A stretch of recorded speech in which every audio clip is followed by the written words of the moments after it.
देखते हैं बेटा पोटेंशियोमीटर। पोटेंशियोमीटर क्या होता है?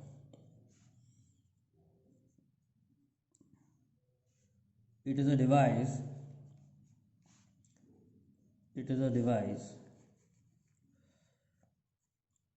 which is used to measure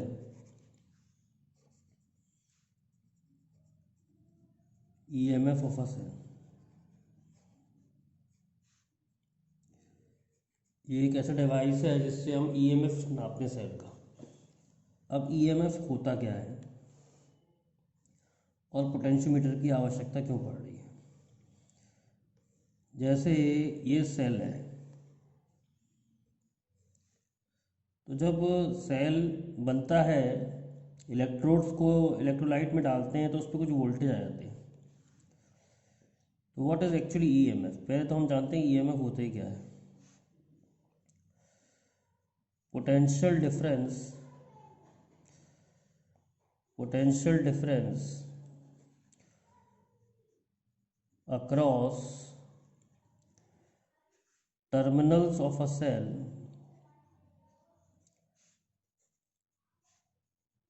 when current is not flowing।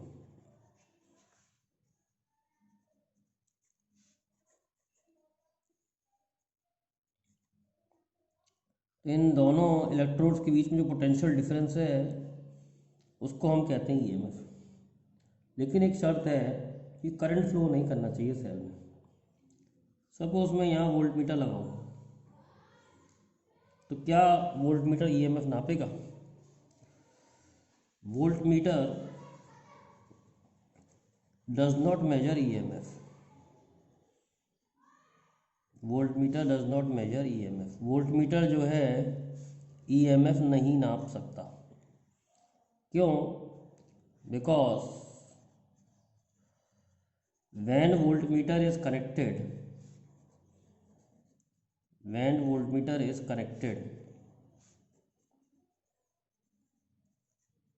current will flow through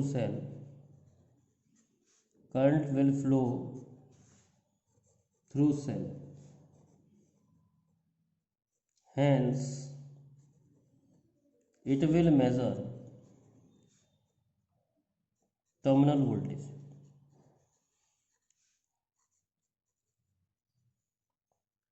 terminal voltage नापेगा वो, EMF नहीं नापेगा वोल्ट मीटर। क्योंकि हमने पढ़ा है V is equal to E minus IR। तो अगर करंट फ्लो करेगा तो इंटरनल रेजिस्टेंस में कुछ वोल्टेज ड्रॉप होके हमको टर्मिनल वोल्टेज मिलेगा वोल्ट मीटर से। तो वोल्ट मीटर जो है कभी भी EMF नहीं नाप सकता। कह देते हैं कि high resistance volt meter EMF नाप सकता है, लेकिन वो EMF नहीं नाप सकता। मान सकते हैं कि हाई रेजिस्टेंस वोल्ट मीटर ने EMF नापा, लेकिन EMF नापने के लिए सबसे इंपॉर्टेंट कंडीशन है कि करंट जीरो होना चाहिए। If I is equal to zero, अगर मैं इसमें I को जीरो रख दूँ देन टर्मिनल वोल्टेज EMF के बराबर हो जाएंगे। तो मुझे एक ऐसा डिवाइस चाहिए जिसमें करंट भी फ्लो ना करे और वोल्टेज भी नप जाए। मतलब सेल में से करंट भी फ्लो ना करे और सेल के इलेक्ट्रोड्स पे पोटेंशियल डिफरेंस भी मेजर हो जाए, तब वो EMF होगा। तो कुछ ऐसा सिस्टम करना पड़ेगा कि करंट भी फ्लो ना हो और वोल्टेज भी नप जाए। तो इस डिवाइस का नाम है पोटेंशियोमीटर। अगर देखा जाए तो पोटेंशियोमीटर एक सिंपल वायर ही होती है बस। देखते हैं कि पोटेंशियोमीटर कैसे नाप पाता है EMF। तो ये एक सेल है जिसका EMF मेरे को पता है, जिसका इंटरनल रेजिस्टेंस भी मुझे मालूम है। मैं एक एग्जांपल समझाऊंगा, ये बात तो तुम्हें समझ में आ जाएगी। ये वायर एक पोटेंशियोमीटर की तरह काम कर रही है। मतलब पोटेंशियोमीटर में कुछ नहीं होता है, एक वायर होती है बस। वायर बहुत लॉन्ग होती है, क्यों लॉन्ग होती है आगे पता लगेगा। तो ये पोटेंशियोमीटर की वायर है, पोटेंशियोमीटर की वायर है। अब मुझे क्या करना है, जिस सेल का EMF मेरे को मेजर करना है वो मैं यहाँ लगा लेता हूँ, और उसका इंटरनल रेजिस्टेंस ये है। गैल्वेनोमीटर के संग लगा लिया मैंने। तो एक एग्जाम्पल से ये बहुत अच्छा समझ में आएगा कि पोटेंशियोमीटर कब ईएमएफ नापेगा और कैसे पोटेंशियोमीटर से हम ईएमएफ निकाल सकते हैं। एक एग्जाम्पल लेते हैं। मान लो ये सेल 10 वोल्ट का है और उसका इंटरनल रेजिस्टेंस पे कुछ वोल्टेज आ गए 1 वोल्ट। तो 10 वोल्ट का सेल है, 1 वोल्ट इंटरनल रेजिस्टेंस पे आ गए, तो बाकी बचे 9 वोल्ट। 9 वोल्ट इस वायर पे आ जाएंगे। मान लो जिस सेल का ईएमएफ नाप रहे हो वो 5 वोल्ट का है, मान लिया एग्जाम्पल। मान लो जिस सेल का ईएमएफ आप नाप रहे हो 5 वोल्ट का है, ऐसा माना है। अभी तो हमें मालूम ही नहीं है ईएमएफ कितना है। मान लिया कि 5 वोल्ट है। सपोज मैं गैल्वेनोमीटर को या जॉकी को, ये जॉकी होता है, जॉकी को यहाँ टच कराऊँ, यहाँ पर वायर के वोल्टेज जो है 4 वोल्ट है, तो ये 5 वोल्ट का है। तो ये अपना करंट इधर भेजेगा और ये अपना करंट इधर भेजेगा, तो सेल से करंट फ्लो करेगा, सेल से करंट फ्लो करेगा, गैल्वेनोमीटर में से भी करंट फ्लो करेगा, और करंट का डायरेक्शन 5 वाले की तरफ से होगा, मतलब करंट का डायरेक्शन इधर होगा। सपोज मैंने अब की बार गैल्वेनोमीटर को यहाँ लगा दिया और ये वोल्टेज जो हो गए वो 6 वोल्ट हो गए। सपोज यहाँ से लेके यहाँ तक के वायर के वोल्टेज 6 वोल्ट हो गए। अब 6 वोल्ट वाला अपना करंट इधर भेजेगा और 5 वोल्ट वाला करंट इधर भेजेगा, तो 6 वोल्ट वाला जीत जाएगा, तो करंट इधर आ जाएगा। अब की बार करंट का डायरेक्शन इधर हो जाएगा। तो जब 4 वोल्ट है तब भी करंट फ्लो कर रहा है, जब 6 वोल्ट है तब भी करंट फ्लो कर रहा है। लेकिन अगर मैं ऐसी जगह लगाऊं जहाँ पर वोल्टेज 5 वोल्ट है, तो 5 वोल्ट वाला करंट इधर भेजेगा, ये भी 5 वोल्ट है, there will be no current in galvanometer. यानी हम कह सकते हैं जिस समय गैल्वेनोमीटर में करंट नहीं होता है उस समय जो वायर के जो वोल्टेज हैं वो ईएमएफ के बराबर हो जाते हैं। तो अगर मैं इस लेंथ के वोल्टेज निकाल लूँगा तो मेरे को ईएमएफ मिल जाएगा। और ध्यान दीजिए इस बात पे भी कि गैल्वेनोमीटर में करंट नहीं है तो सेल में भी करंट नहीं है। यहाँ से लेके यहाँ तक के वोल्टेज अब ईएमएफ होंगे, पोटेंशियल वो टर्मिनल वोल्टेज नहीं होंगे। टर्मिनल वोल्टेज करंट फ्लो करने पर होता है, पर गैल्वेनोमीटर में करंट नहीं है, सेल में करंट नहीं है, तो यहाँ से लेके यहाँ के तक के वोल्टेज ईएमएफ के बराबर है। और ये यहाँ पर पैरेलल में है, ये 5 वोल्ट होगा, ये भी 5 वोल्ट है, तो करंट फ्लो नहीं करेगा।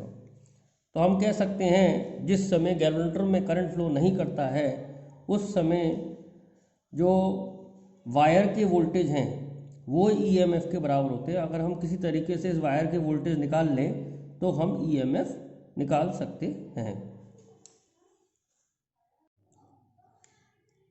तो एक्चुअली में प्रिंसिपल क्या है पोटेंशियोमीटर का, तो प्रिंसिपल मैं ये लिखवा दे रहा हूँ, ये आप ये लाइन लिख के आएंगे तो आपको पूरे नंबर मिल जाएंगे। धीरे धीरे करके समझ में आएगी ये बात, ये प्रिंसिपल हमें क्या बता रहा है। Voltage across fall in potential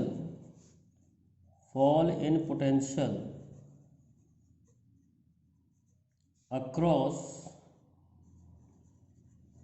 potentiometer wire,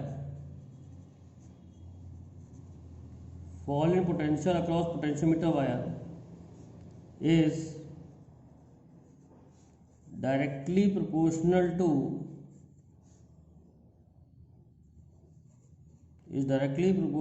length of wire provided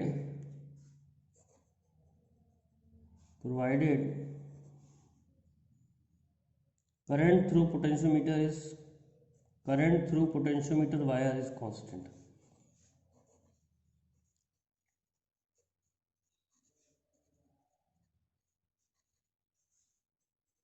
actually में इस प्रिंसिपल का मतलब है कि ज़्यादा लेंथ पर ज़्यादा वोल्टेज होंगे। पूरी पोटेंशियोमीटर की वायर पे 9 वोल्ट है, आधी लेंथ पे 4.5 वोल्ट होगा। तो जो पोटेंशियोमीटर वायर पे जो वोल्टेज आ रहे हैं वो लेंथ के प्रोपोर्शन है। जितनी ज़्यादा लेंथ हम बैलेंसिंग लेंथ होगी उतना ज़्यादा इस पे वोल्टेज होंगे। बहुत सिंपल सा है, V = IR होता है। और आर जो होता है वो रो एल अपॉन ए होता है। तो आई कांस्टेंट कह रहे हैं हम, रो कांस्टेंट कह रहे हैं, एरिया कांस्टेंट कह रहे हैं, तो हम कह सकते हैं fall in potential is directly proportional to length. मतलब डायरेक्टली प्रोपोर्शनल लेंथ के, ज़्यादा लेंथ पर ज़्यादा वोल्टेज होंगे पोटेंशियोमीटर की वायर पे।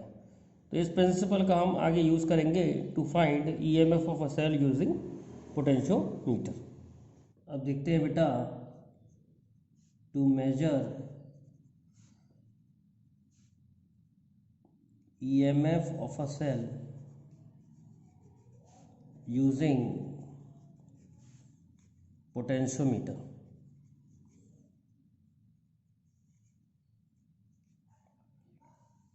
बेटा ये नोन EMF वाला सेल है, इसका इंटरनल रेजिस्टेंस भी हमें मालूम है, इसको बोलते हैं ड्राइवर सेल। और ये जो है पोटेंशियोमीटर की वायर है, इसका रेजिस्टेंस आर है, इसका रेजिस्टेंस आर है और लेंथ एल है। जिस सेल का ईएमएफ हमें मेजर करना है उसका ईएमएफ हमने E1 माना और उसका इंटरनल रेजिस्टेंस R1 माना। ये गैल्वेनोमीटर है। हमने ये पहले ही देखा था प्रिंसिपल में कि जिस समय गैल्वेनोमीटर में करंट जीरो होता है उस समय बैलेंसिंग लेंथ पर, इसको बैलेंसिंग लेंथ कहते हैं, उस समय बैलेंसिंग लेंथ पर जो वोल्टेज है वो सेल के ईएमएफ के बराबर होता है। तो हमें बैलेंसिंग लेंथ के वोल्टेज निकालने पड़ेंगे तो हमें ईएमएफ मिल जाएगा।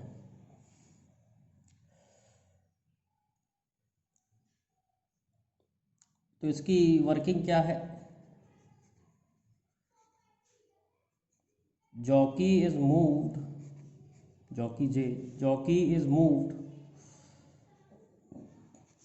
on a wire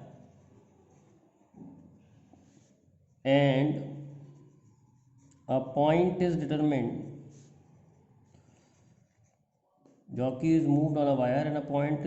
such that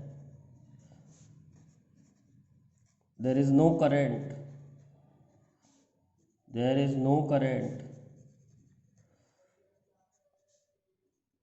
in galvanometer.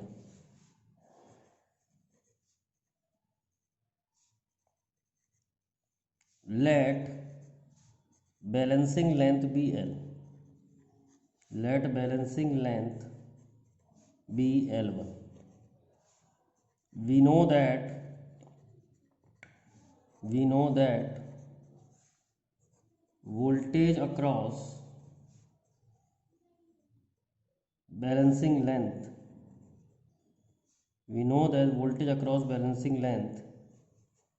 is equal to EMF of a cell।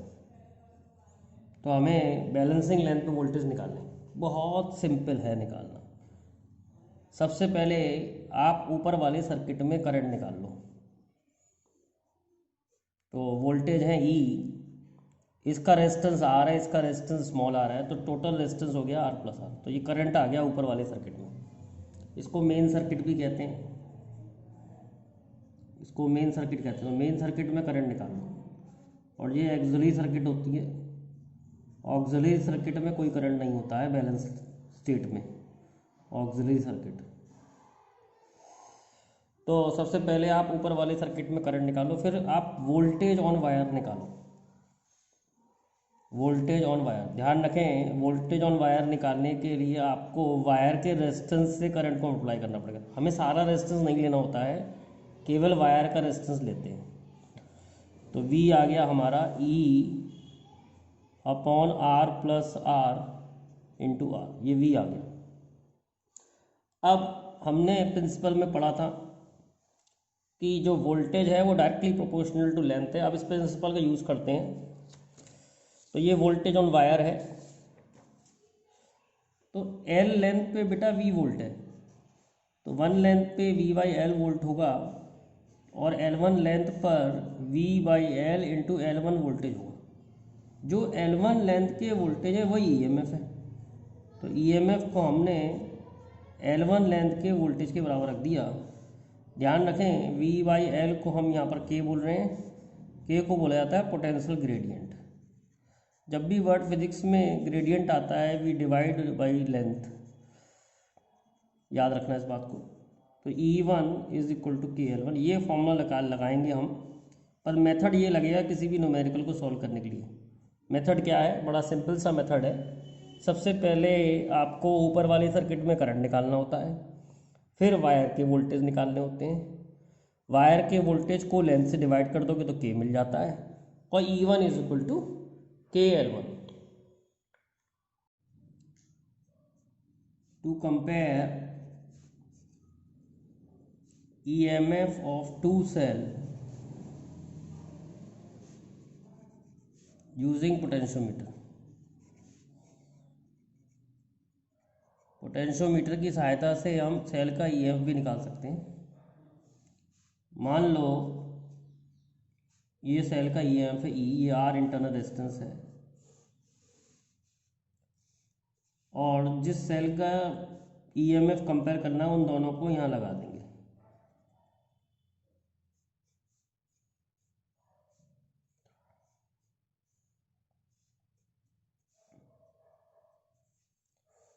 दोनों सेल को हमने लगा दिया।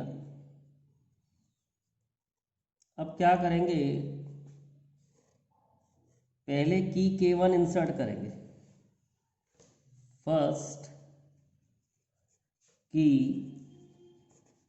K1 is inserted and K2 is removed। First key K1 is inserted and K2 is removed, and balance length is determined, and balance length is determined।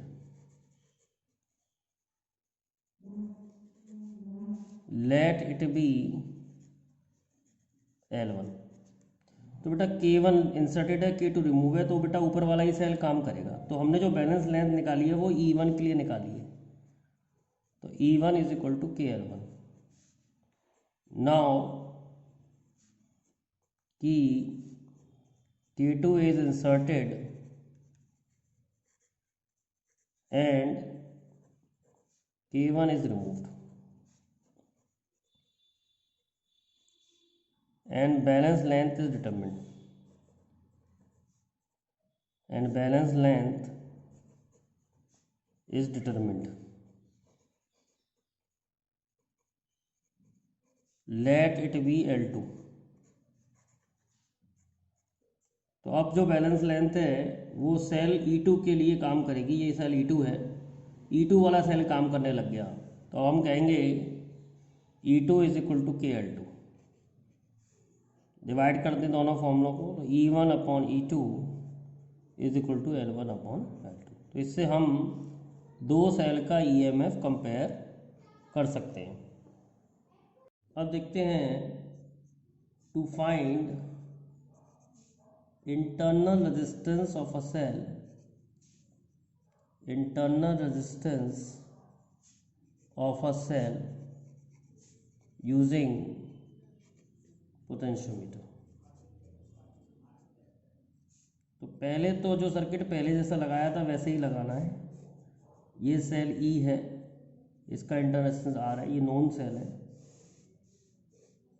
और ये जो unknown cell है उसका EMF E1 है, इंटरनल रेजिस्टेंस R1 है। हमको R1 निकालना है, तो पहले हमें वही करना है, jockey is moved on wire and null point is determined. Null point वही होता है जब कैलकुलेटर में करंट जीरो होता है, नल पॉइंट इज डिटरमिन्ड। और बैलेंस लेंथ जो है वो L1 आई, तो हम कह सकते हैं E1 is equal to KL1। अब हमें सर्किट में थोड़ा चेंज करना पड़ेगा इंटरनल रेजिस्टेंस निकालने के लिए। वो चेंज क्या होता है, बहुत छोटा सा चेंज करना पड़ता है, सर्किट यही रहता है। अब देखिए मुझे क्या करना पड़ेगा, इस सेल के अक्रॉस, ये जो हमारा अननोन EMF वाला सेल है, इसका इंटरनेसेस हमें निकालना है, इसके अक्रॉस मेरे को एक रेजिस्टेंस और लगाना पड़ेगा। अब हुआ क्या, अब यहाँ से लेके यहाँ तक के वोल्टेज अब टर्मिनल वोल्टेज होंगे, अब ईएमएफ नहीं होंगे। क्यों? क्योंकि यहाँ से ये सर्किट कंप्लीट है तो इसमें करंट फ्लो करेगा, और जो करंट फ्लो करता है तो हम जानते हैं सेल के अक्रॉस वोल्टेज ईएमएफ होती है, यानी ये जो बैलेंस लेंथ मिलेगी अब वो वी को करस्पॉन्ड करेगी, टर्मिनल वोल्टेज को करस्पॉन्ड करेगी, ईएमएफ को करस्पॉन्ड नहीं करेगी, क्योंकि सेल में करंट फ्लो कर रहा है। जब सेल में करंट फ्लो करता है तो सेल के टर्मिनल पे वोल्टेज टर्मिनल वोल्टेज होते हैं, और जब सेल में करंट फ्लो नहीं कर रहा होता है तब ईएमएफ होता है। इस केस में सेल में करंट नहीं है तो ये ईएमएफ है, इस केस में सेल में करंट है तो ये टर्मिनल वोल्टेज है। तो अब हम लिखेंगे V is equal to KL2। तो E1 अपॉन V आपका आ जाएगा L1 अपॉन L2। अब एक रिलेशन होती है वो मैं आपको ड्राइव कर देता हूँ। एक रिलेशन होती है E1 और V में, एग्ज़ाम में तो आप डायरेक्ट लिख सकते हैं लेकिन यहाँ मैं आपको करके दिखा रहा हूँ। हम जानते हैं V जो होगा वो E1 माइनस I1 R1 होगा। V जो होता है E1 माइनस I1 R1 होता है, तो V जो होगा वो E1 माइनस I1 की वैल्यू इस सर्किट में कितनी होगी, E1 upon R plus R1 into R1। तो V जो आएगा वो आ जाएगा E1 कॉमन ले लो, 1 minus R1 upon R plus R1। तो हम सॉल्व करेंगे, V is equal to E1 R upon R plus R1, LCM ले लिया तो R plus R1 upon R is equal to E1 upon V हो गया। अब नेक्स्ट पेज पे देखते हैं, R plus R1 upon R E1 upon V है, तो 1 plus R1 upon R is equal to E1 upon V हो गया। तो R1 की वैल्यू आ रही है R E1 upon V minus 1। तो R E1 अपॉन V हम पहले ही निकाल चुके हैं, L1 अपॉन L2। ध्यान देना इस बात पे कि L1 कौन था L2 कौन था, न्यूमेरिकल में कोई प्रॉब्लम नहीं आएगी। देखो L1 था जब हमने एक्सटर्नल रेजिस्टेंस नहीं लगाया है तब बैलेंस लेंथ L1 है। जब हमने एक्सटर्नल रेजिस्टेंस लगा दिया है, R लगा दिया है, तब जो बैलेंस लेंथ है वो L2 है। तो L1 और L2 चाहिए, और आपने जो इंटरनल जो रेजिस्टेंस लगाया एक्सटर्नल वो चाहिए, तो आप सेल का इंटरनल रेजिस्टेंस इस फॉर्मूले के जरिए निकाल सकते हैं। Sensitivity of potentiometer. Potentiometer is said to be sensitive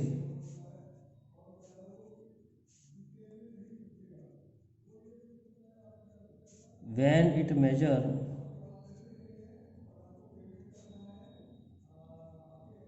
small value of EMF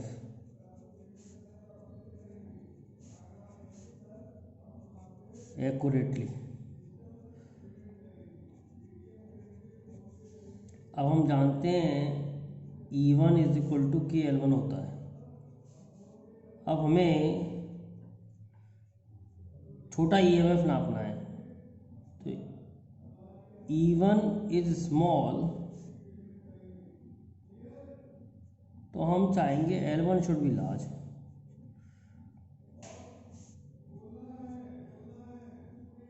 तभी हम आसानी से नाप पाएंगे, तो K should be small.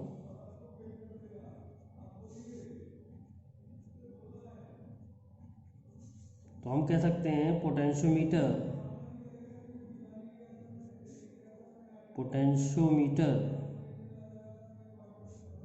Can be made sensitive by decreasing के को कम करके हम पोटेंशियोमीटर को सेंसिटिव बना सकते हैं। के क्या होता है V/L, और V क्या होता है IR। This can be done by increasing length of wire. तो के कम करने के लिए लेंथ बढ़ाते हैं। Actually 10 metre length is taking, तो 10 मीटर लेंथ की वायर लेते हैं जिससे पोटेंशियोमीटर सेंसिटिव हो जाए। अब 10 मीटर वायर की लेंथ ऐसे लगाई जाती है बैंड करके, जिससे पोटेंशियोमीटर की लेंथ बहुत बड़ी ना हो जाए। और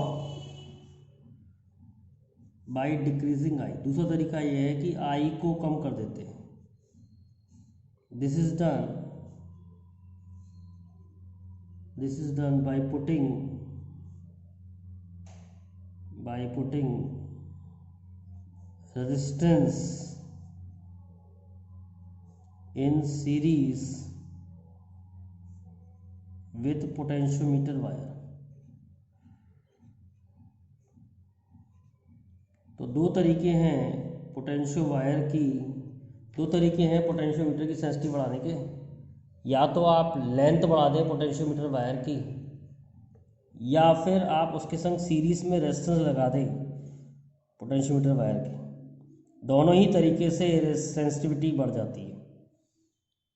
एक क्वेश्चन देखते हैं। एक in a potentiometer arrangement for determining EMF of a cell, the balance point of a cell is in open circuit is 350।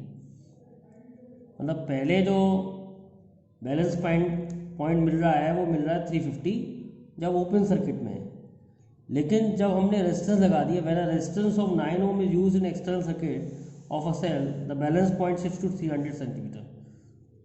तो हमने पहले पढ़ा था कि जब हम कोई एक्सटर्नल रेजिस्टेंस नहीं लगाएंगे तो वो L1 होगा। तो L1 350 दिया है, और जब हम एक्सटर्नल रेजिस्टेंस लगा देंगे तो वो L2 होगा। अब आपको इंटरनल रेजिस्टेंस का फॉर्मूला मालूम ही है, R L1 upon L2 minus 1। Internal resistance निकालना है। तो कितना रेजिस्टेंस लगाया है? 9 ओम। L1 कितना है? 350। L2 कितना है? 300 माइनस 1। सॉल्व करेंगे तो ये आ जाएगा 9, 7/6 माइनस 1। तो 9 इंटू 1/6, 3/2 इज इक्वल टू 1.5। तो जब भी कभी इंटरनल रेजिस्टेंस निकलवाएगा तो ये वाला फॉर्मूला लगता है। L1 कब होता है? L1 जब होता है जब कोई एक्सटर्नल रेजिस्टेंस नहीं लगे, और L2 कब होता है? जब एक्सटर्नल रेजिस्टेंस लग जाए। बस यही बात याद रखनी है और इससे न्यूमेरिकल सॉल्व हो जाएगा। जिसका EMF 2 वोल्ट है, इंटरनल रेजिस्टेंस 15 ओम है, और पोटेंशियोमीटर वायर का रेजिस्टेंस 10 ओम है, और पोटेंशियोमीटर वायर की लेंथ 1 मीटर है, और ऐसे सर्किट के संग कनेक्टेड है, और बैलेंस पॉइंट पूछ रहा है। तो मान लो बैलेंस पॉइंट L2 है, तो हमें L2 की लेंथ निकालनी है। अब मैं आपको 2-3 बातें बताऊंगा। सबसे पहले क्या करना होता है, ऊपर वाले सर्किट में करंट निकालना होता है। तो करंट क्या होता है? Voltage upon total resistance. तो 15 + 10, बेटा 15 इंटरनल रेजिस्टेंस है और 10 वायर का रेजिस्टेंस है, टोटल रेजिस्टेंस 25 हो गया। तो 2/25 हो गया। फिर हमें निकालना होता है वोल्टेज ऑन वायर। तो बेटा वोल्टेज ऑन वायर क्या होता है? IR। इसमें वायर का रेजिस्टेंस लेते हैं केवल, ध्यान रखना। तो 2/25 इंटू 10, तो ये आ गया हमारा 4/5 इज इक्वल टू 0.8। फिर हम निकालेंगे के होता है voltage on wire divide by length of wire. तो 0.8 डिवाइड बाई लेंथ 100 सेंटीमीटर, तो 0.8/100। 1 मीटर भी ले सकते हैं, ये वोल्ट पर सेंटीमीटर में आ गई। अब देखिए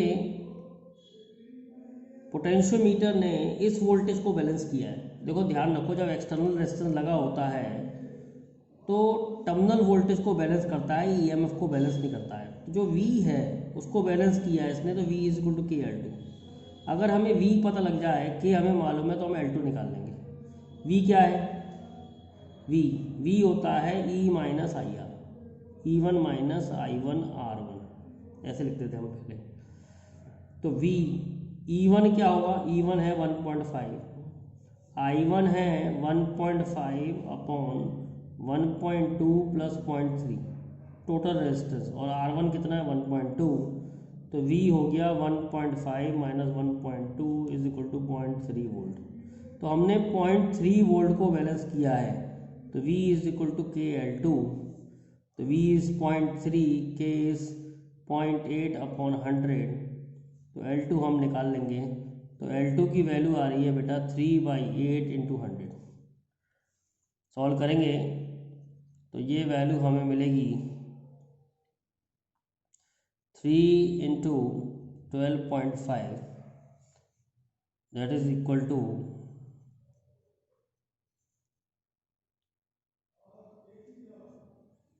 37.5 सेंटीमीटर।